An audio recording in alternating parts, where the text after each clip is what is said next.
Sean todos bienvenidos a un nuevo capítulo de Vida de Fe, este programa que busca honrar la vida de pastores, de líderes y de obispos que han dedicado su vida a la obra y al servicio del Señor.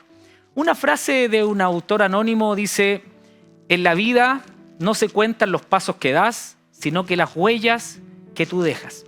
Hoy es un programa especial para mí, especial para nosotros, porque el entrevistado de hoy no solo tiene una conexión de la trayectoria de nuestra vida, sino que es mi padre, ha sido mi mentor y es mi pastor.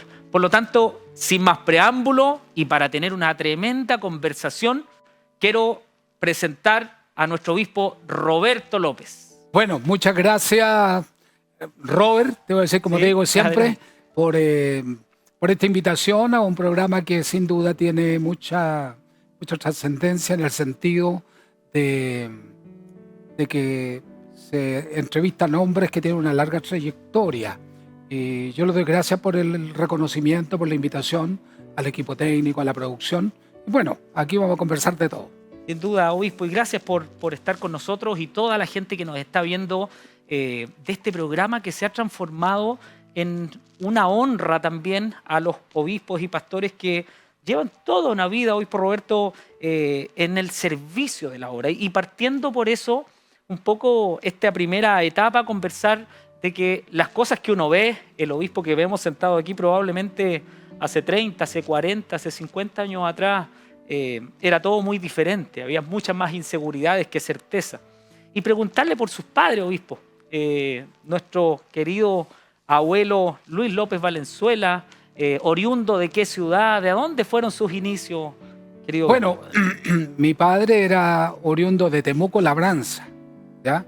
Para el interior de Temuco. De allá era nativo mi papi, al interior de Temuco, hacia Puerto Saavedra, por ahí, en un lugar muy lindo, Labranza. Ahí donde están sepultados mis abuelos, ¿ya? Mis abuelos, los papás, el papá y la mamá de mi papá. De ahí era él. Y mi mami era de la ciudad de San Carlos. Olivia Rojas. Sí, Olivia Rojas, cercano a Chillán. Obispo, y yo conociendo obviamente que es mis abuelos, pero era un tanto diferente el abuelito Luis López en su forma, a pesar de ser de Labranza, de Temuco, siempre destacó porque era muy blanco de presencia, era muy alto. Siempre bromeábamos un poco con esa cosa porque la mayoría de la gente allá tenía una tendencia un poco más indígena, por decir así. Sí, está bien. Y claro, mi papi sobresalía en todos lados porque era blanquito, ojos claros, sí. Bien parecido, sí. Alto, robusto. Bueno, esa era su forma. Y mi abuelita pero era yo siempre chiquitita. Lo defino a mi papá por una cosa muy especial. Yo siempre he dicho, mi papá era de esas personas que uno lo conocía y se daba cuenta que era un hombre bueno. Esa era una de las características. Y mi mami, claro, mi mami es distinta, de acá de San Carlos, bajita, pero con un tremendo corazón también. Así que yo creo que tuve un tremendo privilegio de tener a mi papi y a mi mamá como los padres míos y que me entregaron lo mejor, las mejores enseñanzas. Mi papi, un hombre muy, muy, muy honrado, ¿ya? Muy correcto. Y mi mami, una persona también habiéndose criado en la iglesia de San Carlos, en ese tiempo del pastor Olave. Era iglesia metodista pentecostal. Claro, en ese tiempo la iglesia pastor Olave, de chiquitita en la iglesia. Así que yo tuve el privilegio de tener a mi padre Luis López y mi mamita Olivia Rojas Ramírez, y que hoy día están allá arriba esperándonos ya en el paraíso de Dios. Así que contento. Oiga, obispo, bueno, hoy día, lo decíamos también en otros programas, que se piensa que el bienestar de las familias, de las personas en general, está relacionado con el tener. Pero si nos remontamos estos 50, 60 años, obispo Roberto, no había las comodidades, había mucha pobreza, pero al parecer hombres como usted o como otros obispos que hemos también entrevistado nos muestran que la disciplina no tiene que ver solo con el tener, no tiene que ver con los recursos. Parece que hay mucho de valores, como usted lo decía, de sus padres que está en usted. ¿Cómo significa esa etapa de, a pesar de no haber tenido grandes cosas, me imagino que piso de tierra, en lugares muy, muy humildes, pero siempre hubo cariño, hubo amor y hubo respeto. ¿Cómo? Sí, yo provengo de esta familia que nos criamos en una población, ¿ya? Con todas las carencias que tenían todos. Pero yo creo que lo que marcó la diferencia fue que a los 4 años de edad mi mamá me llevó a la iglesia, ¿ya? Y de ahí nunca más salí hasta el día de hoy. ¿Ahí llegaron a qué iglesia, obispo? A la iglesia metodista pentecostal, cuando el pastor era el pastor Julio Asad Gilbert, Muy de reconocido. la iglesia Puente Alto, Sí. y que posteriormente mandó a quien fuera mi pastor en forma directa, el pastor Hugo Geisel Luengo, a quien también yo hago un tremendo homenaje, un tremendo hombre de Dios que entregó mucho.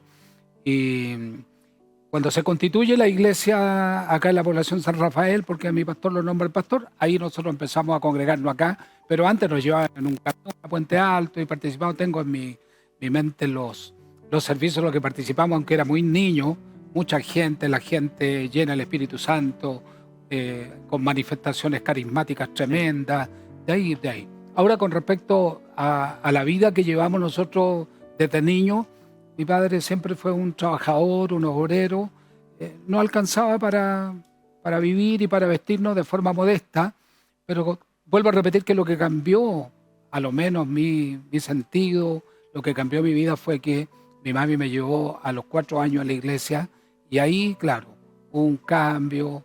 Yo siempre tuve en la casa muy buenos valores de mi padre, de mi madre, y le agradezco al Señor, porque también vivir y venir de una situación donde puede decir uno que habían carencias. No es que no haya faltado la comida alguna vez, pero Claro. no era como lo que hay hoy hoy. día. Yo siempre digo a los cabros jóvenes, hoy Sí. día un niño va, abre el refrigerador, saca lo que quiera. En ese tiempo no había que esperar que la mamá dijera que era la hora de tomar el once y lo justo, y el pan medido. estaba medido, la ropa era la mínima. Bueno, hay tantas cosas que uno vivió, pero cuando uno recuerda, añora esos momentos porque eran momentos de mucha más cercanía familiar, de calidez, Claro. de calidez familiar, que hoy día se ha perdido un poco porque hoy día la mayoría de la gente trabaja la Claro. esposa, trabaja el esposo. Los jóvenes muy, muy temprano también empiezan a trabajar. Entonces, ¿qué es lo que pasa? Se pierde un poco la relación de familia. En ese tiempo había mayores carencias de situaciones económicas, ¿no es cierto? De a lo mejor no tener lo que uno quería tener, pero estaba lo otro, que era estar con la familia. Cuando todos los días había que sentarse a comer con el a la papá a mesa. la cabeza de la mesa, ¿ya? No estaba el internet, la y el mejor televisión, plato siempre era para el siempre era papá, la cabecera. y todo en un orden que hoy día se perdió. Sí. Oiga, obispo, bueno, algo mencionaba usted de estos primeros años en la iglesia con su madre. Ahí se empezó a formar, diría yo, todo lo que, vamos a conversar más adelante, lo que era usted, el grupo que cantaba. Desde muy pequeño hay algunas imágenes quizás por ahí donde sale usted 8 o 10 años en Sí. el coro con su guitarra. Sí, es que en ese tiempo el hermano Moya, que posteriormente fue un pastor de la Iglesia Unida, era el que se encargaba de enseñar a tocar guitarra. Entonces, cuando llegaba a la iglesia, los coros de niños en la iglesia pentecostal eran bien comunes, y había gente que le gustaba enseñar porque eran los instrumentos que habían. O sea, la guitarra y el banjo en la iglesia pentecostal era lo único que había, no habían teclados, no había ningún instrumento electrónico, por ahí 1 o 2 acordeones, esos eran los instrumentos. Y de ahí empezamos como niños a recibir la enseñanza musical y también las escuelas dominicales, que fueron fundamentales, ¿ya? Para crecer con valores, para crecer con las enseñanzas que se daban en la escuela dominical, y uno se fue formando y se fue enamorando del Señor, fue entendiendo un poquitito más, paso a paso, lo que significaba el Evangelio, lo que significaba el sacrificio de Cristo, lo que significaba ser cristiano y todo lo que demandaba también ser cristiano. Había mucho corazón, mucho esfuerzo en Mucha en la pasión, fe, esfuerzo, sí. porque en ese tiempo la población San Rafael, donde prácticamente partimos en nuestra iglesia, los sectores eran todos rurales, ¿ya? Eran Claro. rurales, de hecho detrás de Potreros casi. la cuadra donde yo vivía para atrás eran puros fundos, así que había que salir a los locales que en ese tiempo mi pastor levantó para Pablo de Roca. Cuando ir de San Rafael a Pablo de Roca significaba caminar por callejones enripiados, zarzamora por los dos lados, un canal sin luz, pasar por los establos, Pero- hasta llegar donde había una pequeña congregación. Posteriormente ir hacia el 37 de Santa Rosa, ¿no es cierto?, camino al Sótero del Río, donde también teníamos un local y era lo mismo. Y ahí complicaba más porque el bus de vuelta corría solo hasta las 9. Claro. Pero y las reuniones nunca. Como siempre eran los cultos pentecostales, los cultos pentecostales nunca han tenido hora de término. Claro. ¿Ya? En ese tiempo a veces los cultos terminaban tarde y había que pegarse la tremenda caminata, también oscuro, callejón enripiado, zarzamora por los dos lados. Pero a la vuelta iban Pero con una cantando. pasión, con un entusiasmo, Claro. con un...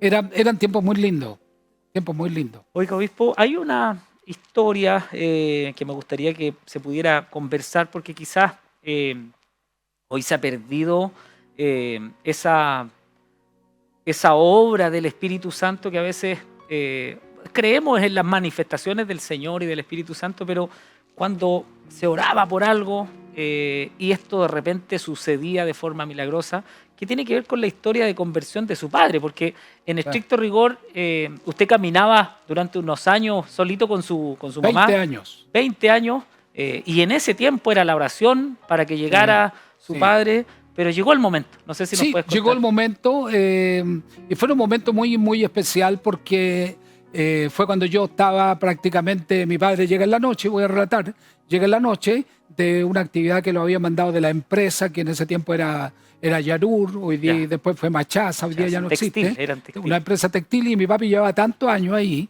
que lo mandaron a instruir cuando se levantó la empresa allá en Concepción. Entonces, ahí mi papá se encontró con el Señor. Ahora, lo que tú dices es cierto con respecto a la oración. Yo reconozco y lo digo con humildad que yo cuando tenía 15 años, 16 años era una persona de mucha oración. Quizás puedo decir que hasta más que ahora, ¿ya? Vivía horas orando en mi casa, una casa humilde, como tú dijiste al principio, de tierra, de adobe, de fonola, pero ahí oraba. Siempre pegadito a mi cama ahí orando y... Claro, después cuando ya empezamos a cantar y empezamos a recorrer muchas ciudades del país, yo en todas partes pedía la oración por mi papá, para que mi papá se convirtiera, que mi papá viniera. Queríamos que viniera, mi papá siempre decía, yo voy a ir cuando el Señor me llame. No se cerraba la Ahí voy a ir. posibilidad, No pero- se cerraba. pero no existía. Y bueno, vivimos harta experiencia hasta que la conversión de mi papi fue una cosa sobrenatural, una cosa extraordinaria el espíritu, porque cuando se venían de vuelta, habían estado ya un buen tiempo haciendo la instrucción y se venían de vuelta y habían comprado unas botellitas de vino y unos sándwiches. Claro. Entonces, cuando vienen de vuelta, dice mi papá, le dice al compañero, oye, ¿qué vamos a hacer con esta botella de vino y con estos sándwiches? Entonces mi papi dice, mira, ahí viene un caballero, ¿y por qué no hablamos con él y se lo damos? Entonces ya mi papi se acerca y le dice, mire señor, nosotros nos vamos de vuelta para Santiago y cómo vamos a llevar estos panes.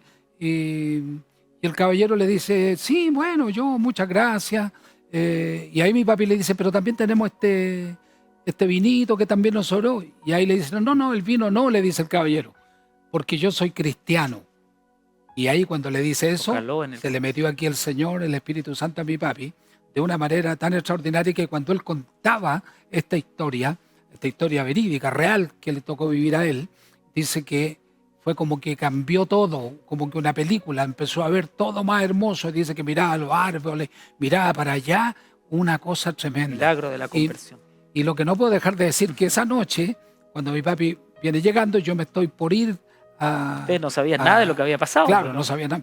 Y mi papi, nosotros habíamos caminado 20 años con mi papi, y le dice a mi mami, le dice, Olivia, le dijo, ¿a qué hora es la oración?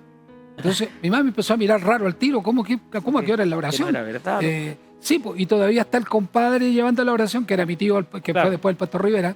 Entonces dice, sí, a las 8, ya, voy a ir a la oración. ¿Qué? Voy a ir a la oración. Bueno, fue a la oración el primer día, ¿ya? Y llegó allá, y cuando él relataba una cosa tremenda, porque pasó adelante, se arrodilló en el altar, y ahí tuvo una lucha tremenda.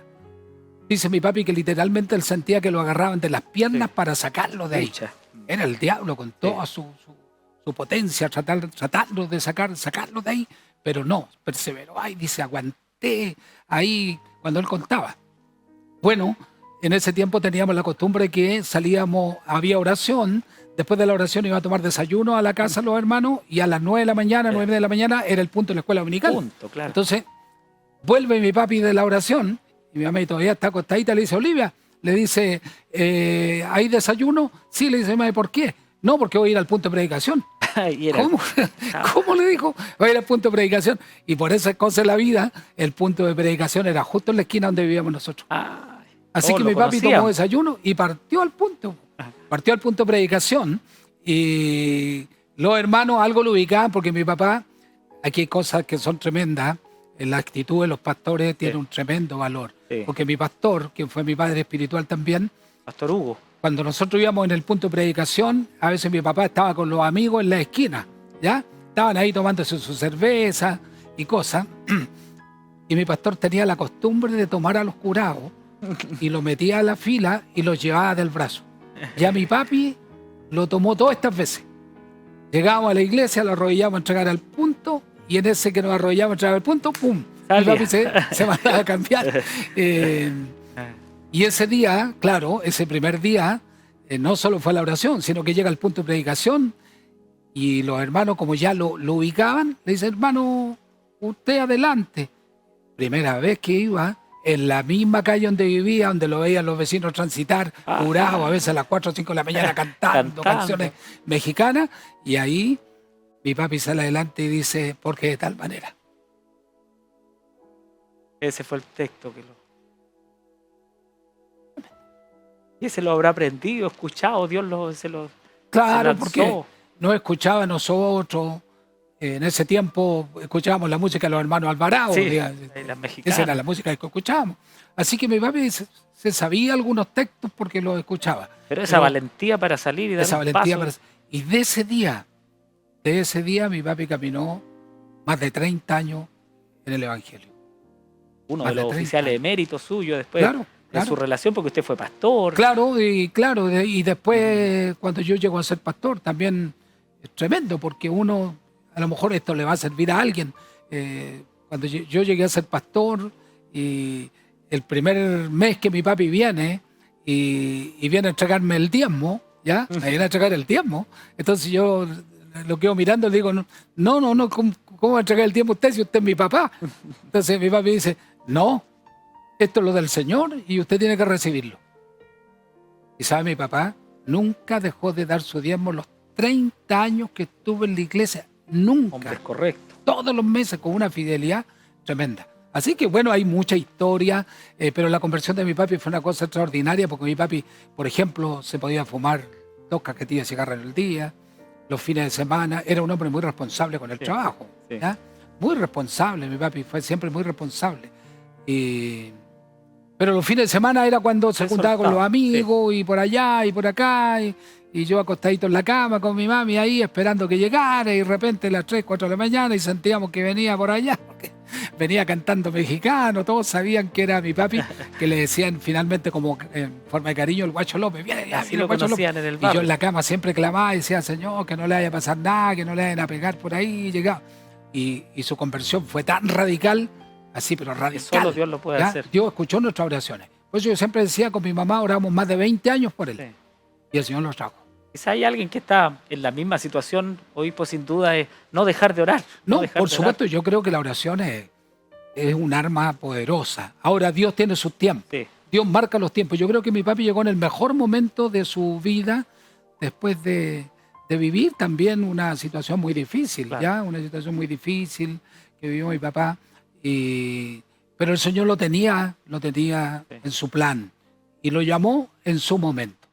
Y como lo llamó él, mi papi desde el primer día hasta el último Sirvió fue al un Señor. hombre fiel, servicial, trabajador, aunque él era hijo del pastor y después fue o sea, papá del pastor Claro. y después fue Papá del obispo Sí. de la Iglesia Metodista Pentecostal de Chile, él nunca pidió nada. Él nunca buscó un cargo, nunca buscó un puesto, sino que él servía donde lo mandaban, con el carro El Punto, trabajando en la construcción de la iglesia. Hay fotografías también de él por ahí, Sí. donde estamos pegando ladrillo. Bueno, obispo, yo creo que eso es parte también de lo que usted es y de lo que usted fue también, esa formación Pero hay una etapa de su vida que es imposible no mostrar para honrar en vida todo lo que Dios ha hecho a través de usted, que tiene que ver que en ese tiempo habían pocas posibilidades. Las universidades, si es que había Sí, una pues, sí. universidad, no habían institutos probablemente, y gran parte se dedicaban a oficios, otros quedaron por ahí en los vicios, pero usted entró a la Armada de Chile, Así es, a la gloriosa Armada así de es. Chile, y sirvió por muchos años, 25 años. por más de 25 años. ¿Fue difícil, obispo, compatibilizar trabajo, iglesia? Bueno, sí, bueno, al principio fue una alternativa porque en ese tiempo, gobierno militar, se Tiempos van a acordar la complejos. gente, Sí. no había mucho trabajo, estaba el Sí. PEN y el POC, Uno ya abre un hoyo y el no otro lo había tapa. posibilidad de estudiar, en ese tiempo no estaba en la universidad privada, era muy difícil que alguien de una población pudiera llegar a la universidad, era un Claro. caso eh, realmente fortuitos casi que alguien pudiera estudiar en la universidad. Así que la alternativa era entrar a la Fuerza Armada. Y Que no todos yo quedaban había tampoco. postulado carabinero, había quedado en el curso carabinero, estaba en espera de eso, pero también, ¿no es cierto?, postulé a la Armada y salí llamado a la Armada. Y cuando salgo llamado a la Armada, entonces yo tenía más afecto por la Armada que por carabinero. Claro. Ya, o sea, tenía una pasión más grande de ser marino. Y ingresé a la Armada gracias al Señor. Y claro, la formación de la Armada es bastante valórica, Sí. es muy exigente además. Disciplinaria. O sea, valórica, exigente. Yo vi gente que tenía 16, 17 años y por no aprobar un curso de administración y mando, por ejemplo, se tenía que ir y se iba sin nada. Claro. Porque reprobar un curso en la Armada Sí. era que te tenías que ir al tiro. O sea, el que iba a hacer un curso. Ahora, yo gracias a Dios, todos los cursos reglamentarios que tuve que hacer en la Armada, que eran reglamentarios de la carrera, gracias a Dios que lo aprobé todo y gran parte de mi formación la debo a mis padres, la debo a la iglesia y la debo también a la Armada. Sí. ¿Ya?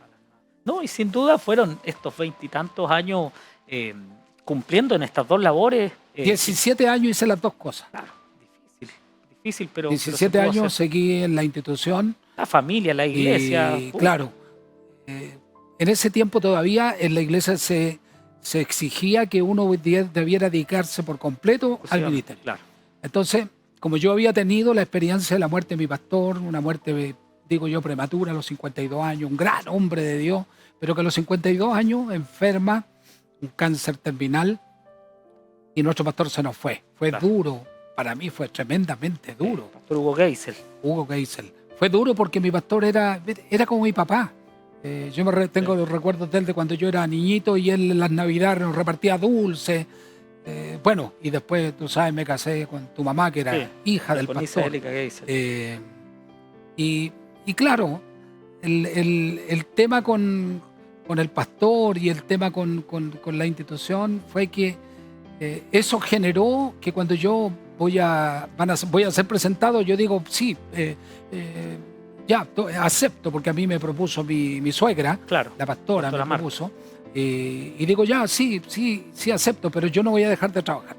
Porque en ese tiempo las condiciones para las pastoras viudas era una situación bastante difícil.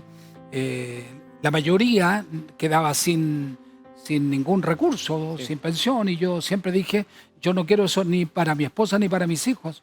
Así que si voy a ser pastor, pero tiene que dejarme que siga trabajando. Y en ese tiempo la norma estricta era, no, pues había que vivir por la fe. Así que, ¿qué hacer?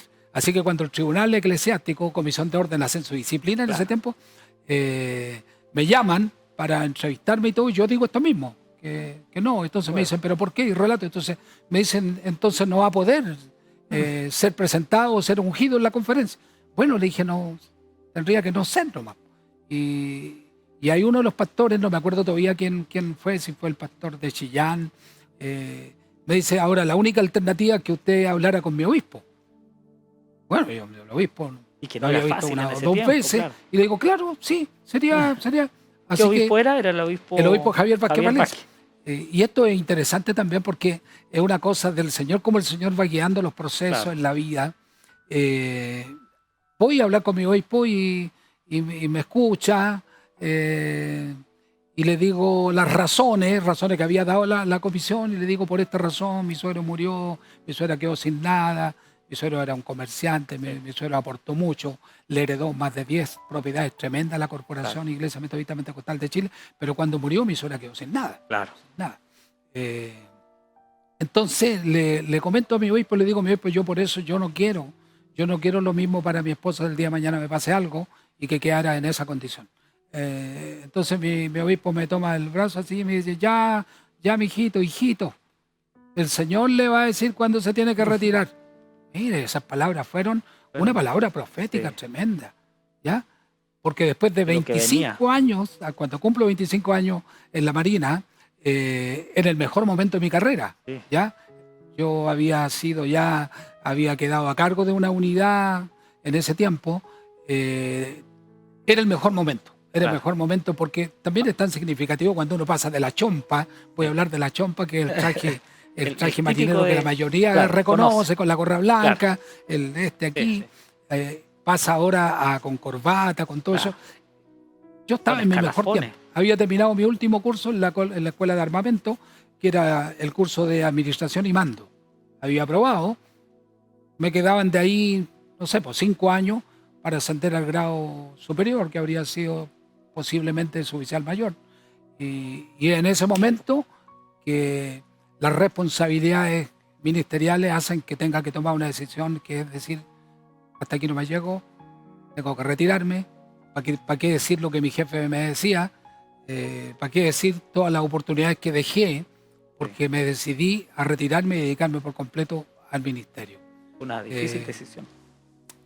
Hay mucha historia ahí que contar con respecto a eso y de cómo el Señor va moviendo las cosas, porque a veces uno piensa, voy a dejar esto, voy a dejar esto otro, voy a dejar aquí, voy a perder allá. Pero el Señor se lo dijo a los apóstoles cuando les dijo, nadie que haya dejado padre o madre, o haya dejado esto o esto otro, no recibirá sino 100 veces más, y le agrega, y la vida eterna. Y yo creo que a mí me pasó eso, porque todo lo que yo a lo mejor no logré con haberme retirado antes, podía además haber llegado al final de la carrera, pero yo creo que Dios me lo ha dado en abundancia. La provisión va siempre por delante nuestro. Qué lindo, obispo.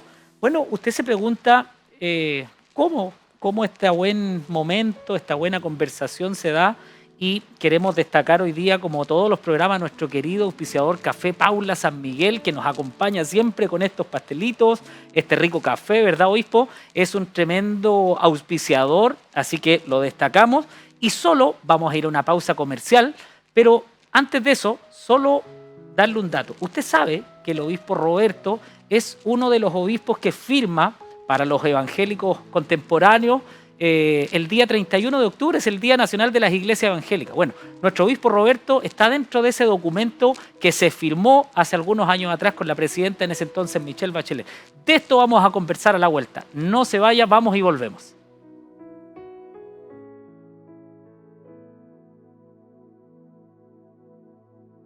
El 2024 se disfruta en el 15.1. Programas para la familia. ¿Curso no acepta?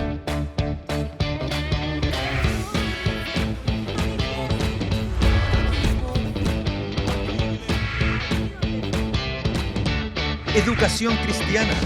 Para todos ustedes, aquí con...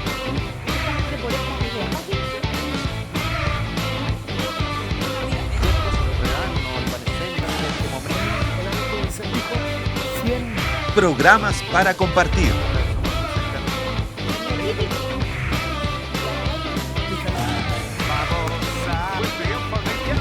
Somos el 15.1.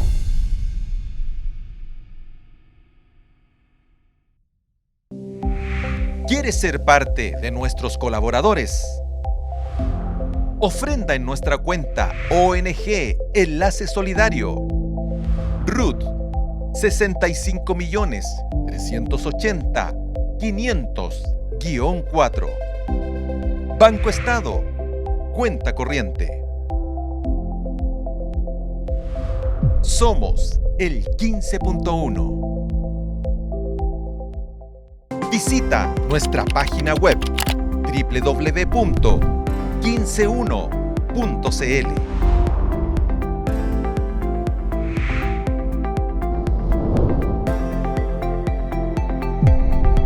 Somos el 15.1.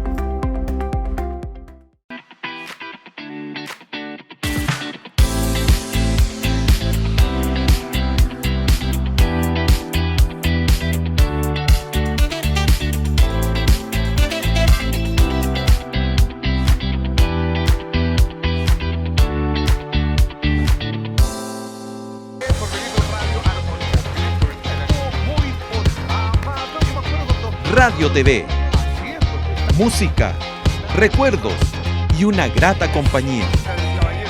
Viernes, 22 horas. Somos el 15.1.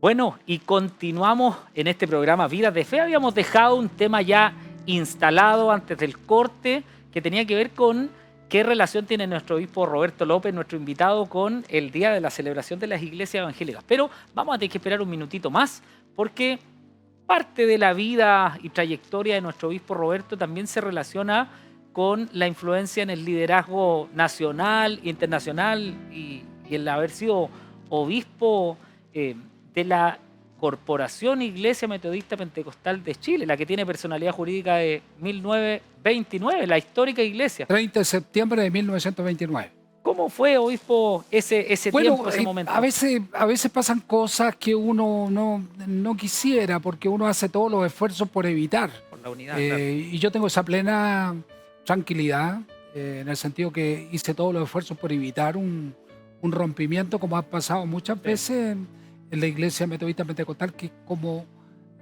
definir como la madre del pentecostalismo en Chile, claro. Porque de ahí salió la Unida, la Pentecostal de Chile, la mayoría de las iglesias pentecostales tradicionales han salido de lo que fue nuestra iglesia desde Hoover para adelante, nuestro obispo Manuel Umañas, nuestro obispo Mancilla, nuestro obispo Javier, pero la mayoría de las iglesias han salido y siempre han salido cuando ha habido un conflicto. Claro. A veces es natural también dentro de las instituciones. ¿Cómo? A veces. Es natural a veces dentro de las instituciones. Bueno, pasan y eso ha hecho que la iglesia crezca más. Claro. Ha hecho que la iglesia, a veces esos procesos son dolorosos, sin duda, pero pasan. Y claro, aquí también hubo un proceso difícil, donde yo creo que desde mi parte puse toda la voluntad, porque yo era el vicepresidente de la iglesia cuando era una sola. Ya tenía un cargo súper relevante. Había perdido la presidencia de la iglesia una sola por 30 votos. ¿Ya? El obispo Bernardo Carter había ganado y yo quedé como el vicepresidente de la iglesia. Claro, y después hubieron algunas situaciones que fueron generando un distanciamiento y finalmente un rompimiento. Y ahí, claro, habiendo llegado incluso al ámbito de los tribunales, tuvimos la bendición por un momento de decir que en los tribunales ganamos. Claro. Lo que habíamos hecho era Ustedes correcto. representaban la Era corporación. correcto lo que habíamos hecho y ganamos. Y de ahí, claro, asumo, los pastores me eligen como el obispo ahora de la Corporación Iglesia Metodista Pentecostal de Chile. Claro, iniciamos todo un proceso de renovación, de cambio, de visión de la iglesia. Escribimos una visión obispal para la Iglesia Metodista Pentecostal de Chile, que nos llevó a hacer varios cambios que nosotros creíamos que eran necesarios en la iglesia, que hoy día que ya no estoy dirigiendo como obispo presidente. Sí, como obispo emérito. Sí, sigo siendo obispo, pero el hecho de no estar dirigiendo, tengo una mirada, ¿no es cierto?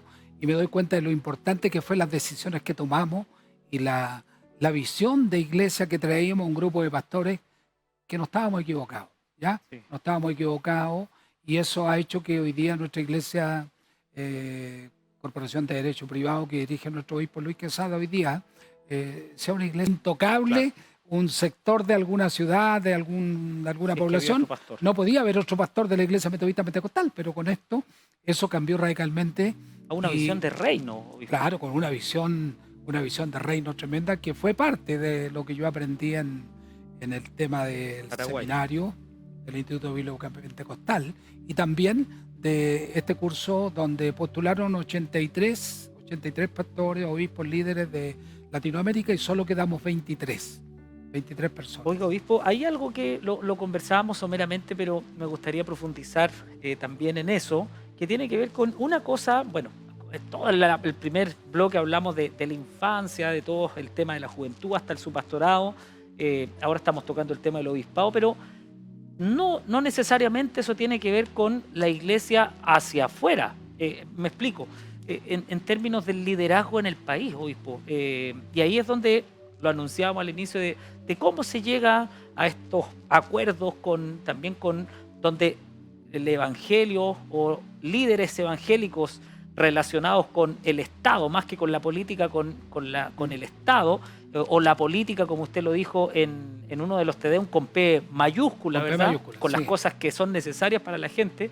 ¿Cómo llegas a hacer ese nexo que no es fácil? Y hasta el día de hoy, bueno, sigue relacionado más que con un gobierno, con el sentido de que los evangélicos somos parte de una sociedad y necesitamos también vincularnos con... Claro, porque es importante cuánta influencia tiene la iglesia. O sea, hoy día se habla de los 7 montes, hoy día se habla de las 7 esferas, Claro. hoy día hay una mayor comprensión, en ese tiempo no la había. Ahora, De los 2000 adelante, ¿cómo estamos parto yo ahí? ¿Cómo parto? Cuando yo llego al directorio con mi obispo Javier, siendo el director más joven, ¿ya?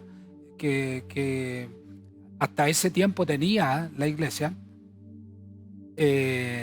mi obispo en un momento me dice: mijito, usted va a ir a reemplazarme al Consejo Nacional de Obispos, ¿ya? Y en ese tiempo el presidente del Consejo Nacional de Obispos era el obispo Anabalón, Francisco Ya, Anabalón, Francisco Anabalón. un tremendo hombre Sí. de Dios a quien hay que siempre tener un gran reconocimiento, un gran hombre de Dios. Y desde ahí, desde el Consejo Nacional de Obispos, me dice: sí, pero yo no solo quiero que esté en el Consejo Nacional de Obispos representando a mí, sino que esté en el Comité de Organización Evangélica. Y ahí llego al Comité de Organización Evangélica y me encuentro con el obispo Anabalón, con Covarrubia, con la Juana Bornó, con el pastor Nadir Carreño. Era pura gente antigua, Claro. gente muy capaz. Y llegué ahí, con toda mi juventud que tenía, claro. Y ahí empezó a recorrer un camino de diálogo, Que no fue de- fácil también porque había de ideas, oposición. de escuchar, de aprender de los que ya estaban.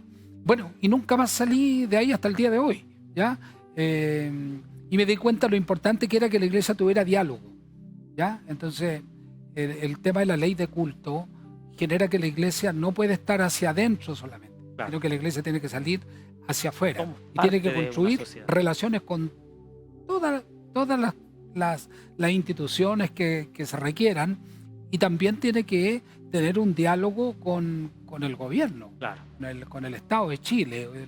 El tema del gobierno, por decir, De turno. como es ahora, el Claro. presidente Boric o ayer el presidente Piñera, claro, pero más que con ello es con el Estado de Chile. Claro. Y con todos los órganos que el Estado de Chile tiene, Y que la de iglesia tal es manera parte que de esa la iglesia organización. tiene que estar presente. Ya la iglesia no puede estar ausente porque tiene que ser un actor relevante en ese ámbito, aportando lo que la iglesia puede aportar. Por ejemplo, no solo en lo valórico, porque de repente la gente piensa que la iglesia tiene que aportar solo en lo valórico. No, la iglesia puede aportar también en la discusión social. Por ejemplo, que Política hoy día, social. por ejemplo, ¿qué pensamos nosotros de las jubilaciones? ¿No es cierto?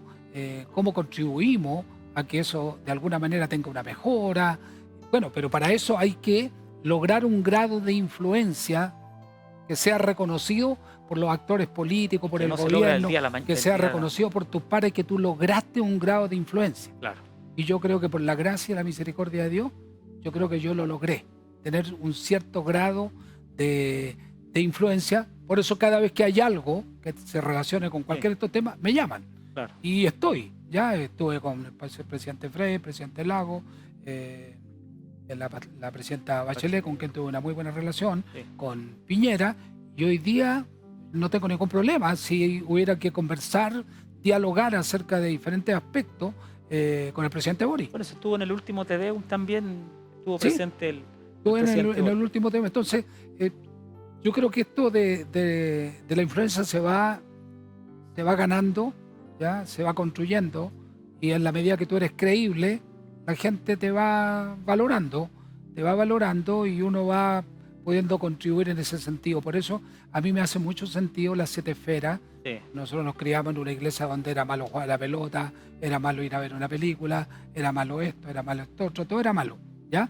Hoy día, cuando uno habla de las 7 esferas o los 7 montes, hoy día uno dice, hay tanta gente profesional en las iglesias que tiene un tremendo valor, Sí. tantos muchachos, que a lo mejor alguno está viendo este programa y dice, tantos profesionales de buena calidad.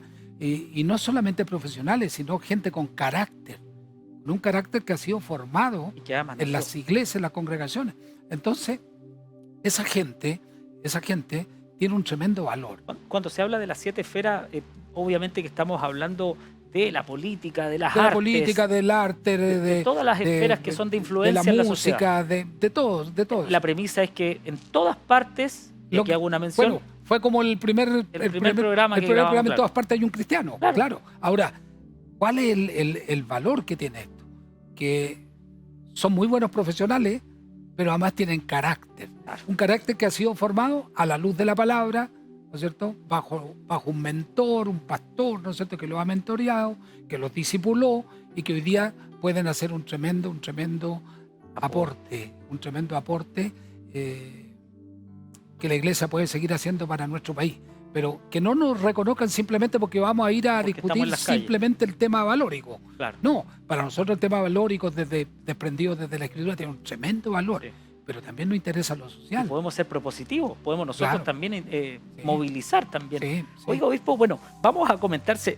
El tiempo se ha hecho, me imagino que usted también en su casa ahí que nos está viendo o a través de las redes, muy breve, algo que lo habíamos adelantado de respecto del día 31 de octubre. Eso no existía el Día Nacional de las Iglesias Evangélicas. No. ¿Cómo se logró? ¿Cómo fue? Bueno, fue en ese tiempo yo era vicepresidente de la mesa ampliada. Emiliano Ya. era el presidente, como lo es hasta hoy día, y yo era el vicepresidente, y estuvimos metidos en toda esta Sí, gestión de reuniones. conversaciones, reuniones y todo, hasta que en La Moneda llegó el momento de hacer el pronunciamiento de que efectivamente el Día Nacional de la Iglesia Evangélica y que el Día Nacional de la Iglesia Evangélica después posteriormente llega a ser un día feriado, porque al principio se Claro. reconoció, pero no se reconoció Pero no como era día un- feriado. Tengo claro. una discusión ahí de cuánto se perdía, porque ese día iba a ser festivo, pero era Sí. una cosa...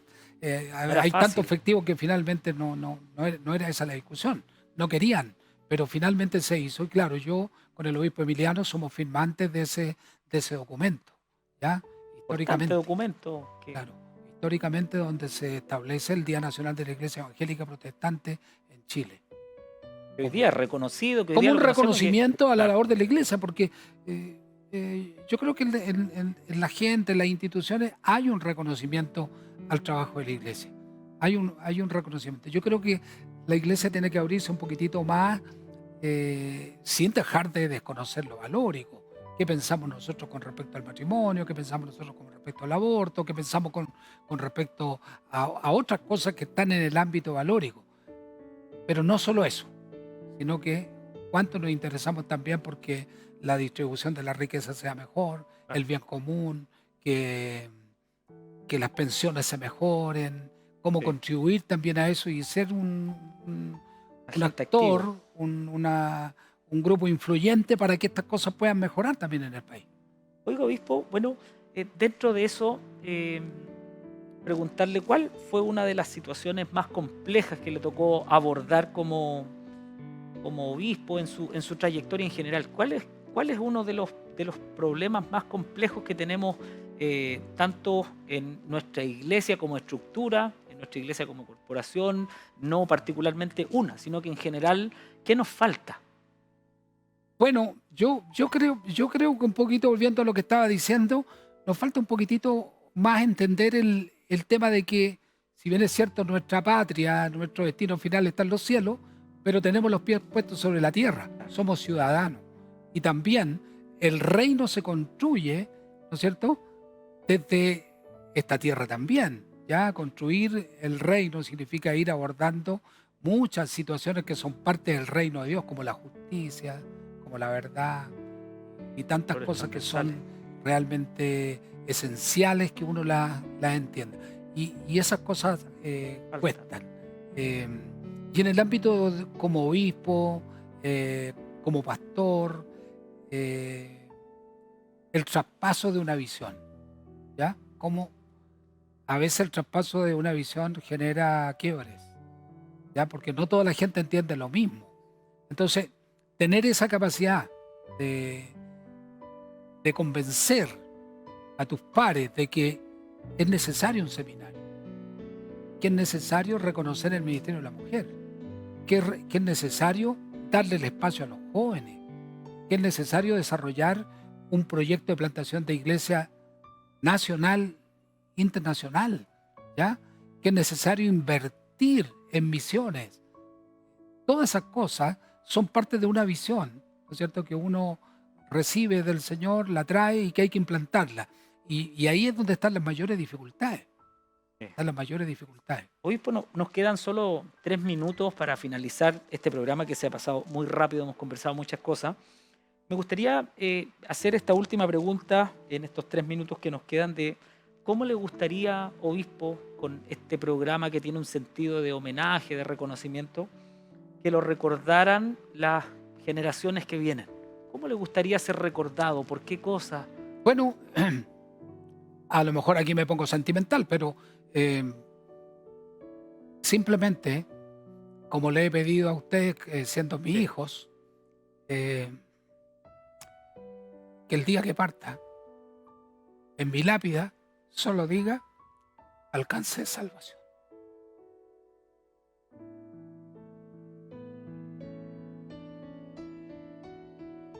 Un hombre que por la gracia de Dios alcanzó salvación. Nada más que eso. Bueno, Y aprovechando este minuto, rendirle un homenaje a esa iglesia local que me ha acompañado, ese es San Ramón. a esos hermanos humildes de la bandera de San Ramón que han estado conmigo Que lo recibieron a los 25 años. durante 39 años.